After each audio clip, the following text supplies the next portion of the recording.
Pokemon Go is quite popular with the young kids. My phone can't run it because I live in the past, unfortunately. But Isn't Alex, it I've because you have a Windows phone? no, I don't anymore. I went Windows Phone, then I went BlackBerry. Now I'm thinking again, yeah, this is 2015 or whatever. And now I'm just like, It's oh, 2016, Matt. yeah, and now I'm just like, oh, I have to go back to. It's starting to die now, and I have to go back to iPhone or something. And oh god, but yeah, anyway, my esteemed colleague here has been playing Pokemon Go. What do you make of it? Is it the best game ever? No. If you like, it's a great concept, and it's great that I'm loving the fact that it's getting everybody more into Pokemon. Like, that's always a massive plus for me. Like, being the massive Pokemon nerd that I am, Sure. it's just awesome to have more people loving what I love, Hmm. getting the community bigger and whatever. And it's great for getting people outdoors and walking a lot. Like, I've heard a lot of stories about people who've lost like loads of weight because it's finally getting them out and about, and it's helping kids who have very little social life Sure. actually go out and make friends, and Hmm. yeah, just helping people a lot like that. Hmm. But the game itself is terrible. Like, it's I suppose it's a phone game, and Hmm. all phone games are awful. That is objectively true. Oh, I agree with you. Like, ah, man, it's just such a disappointment. Hmm. Um, because once you, so it's got a few issues. Hmm. Firstly, where I live, like, I don't know how much you know about the game, but you have to go around and collect Pokeballs from Pokestops, which is one of the few ways to get new Pokeballs. Hmm. So once you run out, you have to, live near a Pokestop. Hmm. Otherwise, you will never have Pokeballs again. So for people who don't know, it's sort of augmented reality, isn't it? Like you're basically using the phone camera, and sometimes Pokemons appear, and you sort of catch them, but then you don't fight them. You merely You can have them. fight them at gyms, Okay. um, but you have to have very powerful Pokemon because all the Pokemon at gyms are like, pretty much the highest level that they can be. Can you teach like a Rattata Hyper Beam still, or is that No, it's not proper no, fighting? no. Okay. Um, it's just, I think it's just random, like what attacks they have, Okay. and they only have two, not four. Mm. And you can't trade Pokemon, and you Mm. can't. Oh really? That seems like a bit. That seems a big oversight, especially like because I mean that was one of the most popular aspects of the original games. You think, especially because like I mean you've already kind of mentioned that it's kind of kids going outside and sort of interacting with people that in a way they Yeah, wouldn't normally do these days. yeah, But you think that would really aid that if you can kind of be like, if you're on the school ground, it's almost like when we were kids and sort of stuff like Pokemon cards again or stuff like that. Some of the weird crazes we had, like crazy yeah. games and stuff like that. But Tazos. yeah, Pogs. Yeah, 90s kids.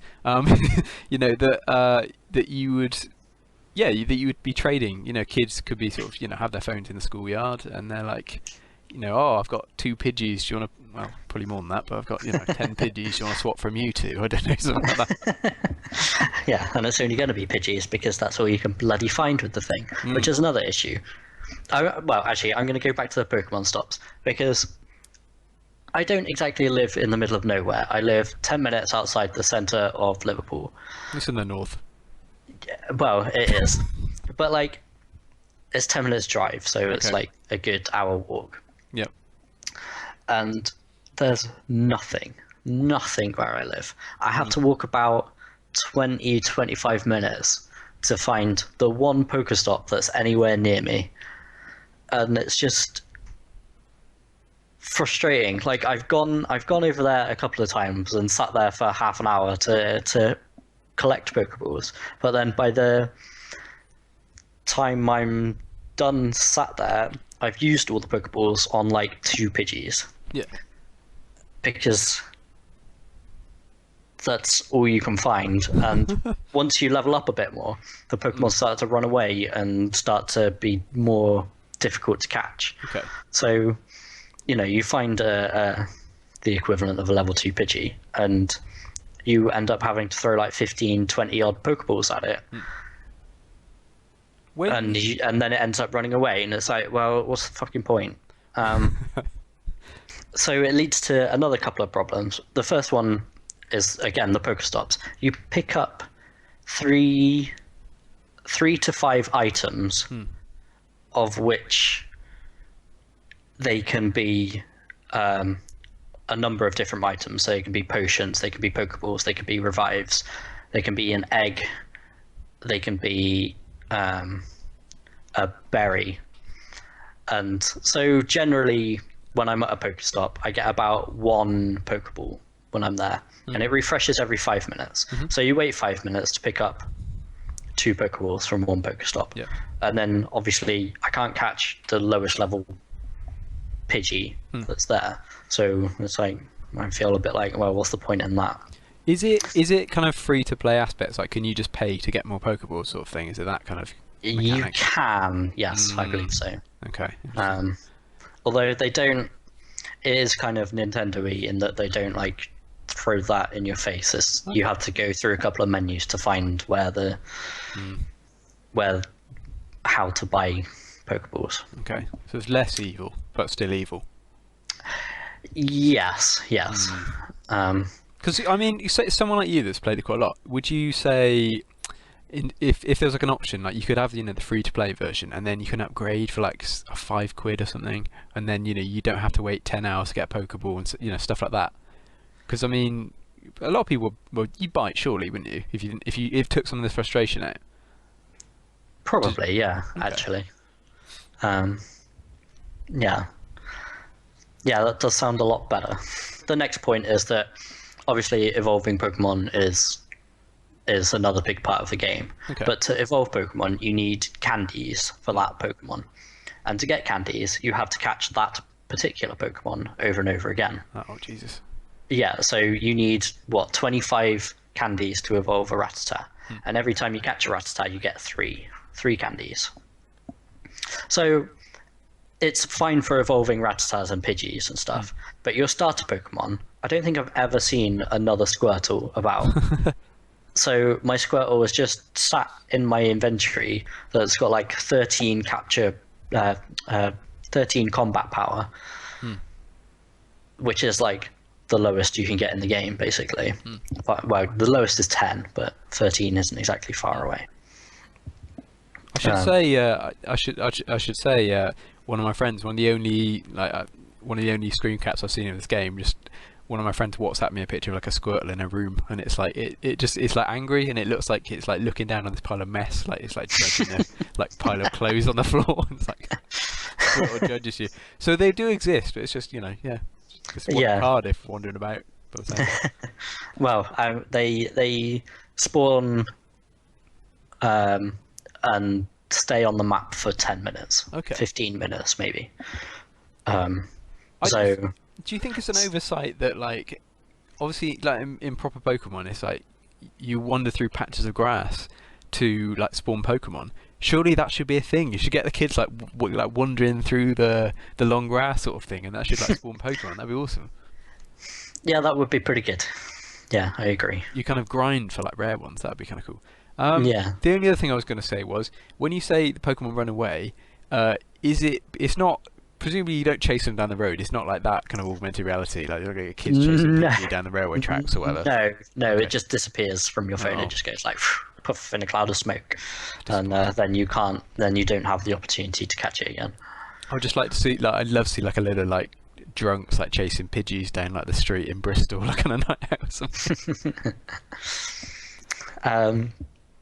I suppose one of the few aspects that does work well is the eggs. Okay. And you have to walk a certain amount of distance to hatch them. So there's eggs for 2 kilometers, 5 kilometers, and 10 kilometers. Yeah. And obviously the further the egg distance that you have to walk is the rarer the Pokemon. So yeah, it's that bit of the game works well. So it's kind of like, yeah, using it as kind of like a pedometer almost. Yeah, kind of. So you've said, I mean, you've already touched on this, that it's kind of a good thing for, for kids and chubsters. It's getting them outside, and they're interacting with people in a way that they've don't really, or perhaps aren't allowed to do really that often these days, compared to like when we were kids even. But Yeah. is that good in itself? I mean, is it bad that they're playing a crap game? Like, do you think this will sell like Sun and Moon when it comes out? Will it actually bring people in? Do you think? I think so. I Okay. do. But again, if it was better, which is the other part that frustrates me. So this game is based on another game that Niantic has had for a long time, Okay. which is essentially exactly the same game. Yeah. You walk around and capture bases and walk past monuments and stuff to pick up the in-game currency for that game. Sure. So they've essentially just taken that game and laid Pokemon over the top of it. Yeah. However, they've been working on Pokemon Go for 2.5 years. Really? A phone game? Jesus. Yeah. So they've been working on it for a very long time. And well, I know it was supposed to be. I remember when it was announced, and it was announced at the beginning of 2015-ish, and it was supposed to be released at the beginning of 2016. So they must have been working on it before that, because obviously they had gameplay and stuff already in the trailers that they released at the start of 2015. Yeah. And then when it was supposed to be released, well, to be fair, they never said when it was supposed to be released. They just said it's going to be released at the start of 2016, and then it's just like, oh, okay, and it eventually got released halfway through 2016. So they had an extra 6 months there. So they've been working on this game for a bloody long time, and it's a game that they had most of the gameplay for anyway. So it just frustrates me how they haven't made it better. Do you Like, kind of how agree? have they 'Cause, made like, this game so bad? like, I've heard a lot of people say that they basically released it as sort of beta stage. Like, really, it's not finished. If you know what I mean. Do you agree with that then? Yes. Okay. Fine. Well, there was one aspect of it that was, it showed how far away you were from a Pokemon, which was a good way to kind of track the Pokemon and find them. Whereas now it just says like, oh, this Pokemon is somewhere nearby, and so they've got rid of that. They got rid of you being able to track the Pokemon. But with the same principle, they reduced the radius that you can see Pokemon at. Okay. So they've reduced it from about 100 meters away to 70 meters away, Okay. which reduces the area of your circle by like half because of how the area of the circle works. So you're just randomly wandering around, like hoping you can stumble across something. And so that bit of the game is, again, it feels rubbish because, you're just hoping to come across maybe a rare Pokemon and not just another Pidgey or a Rattata. And yeah, it just feels so disappointing. So to conclude, your review of Pokemon would be Pokemon Go would be it's fun but rubbish. Yes. Yes, basically. This deserves a C-. Could do better. Oh, hello. Oh, very nice. But a pass. It's a pass. Yeah, it is. Okay. But just for the concept of the game and what it's doing to Pokemon, I love the fact that it's made Pokemon super popular again. But yeah, it's frustrating. Such a frustrating game. I feel like a lot of people have stopped playing it already.